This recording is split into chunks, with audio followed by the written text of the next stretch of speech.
हैरान हूँ मैं ये कौन सी मंजिल है इश्क की, वो सामने है और नजर बेकरार है।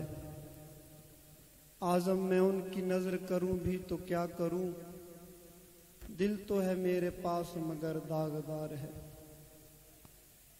अल्लाह ताला का करोड़ा करोड़ एहसान है कि अल्लाह ने इस जिंदगी में इस गोहरे नायाब इस आफ्ताबे वलायत की ज़ियारत और सोबत में नसीब फरमाई। हजूर सैयदना खुदादा मुबारक साहब रहमतुल्लाह अलैह के खानवादे अज़ीमुशान का हर फर्द जो है वो एक दमकता हुआ आफ्ताब है।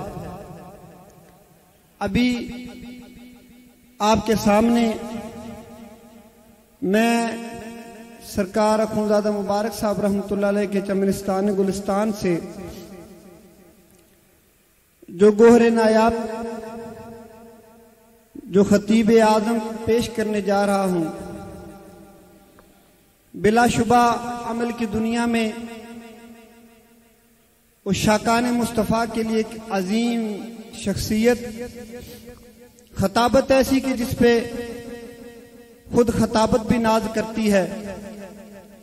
इल्म अमल हर चीज का एक मेराज है, वो हस्ती पाक। मेरी मुराद हजरत साहबजादा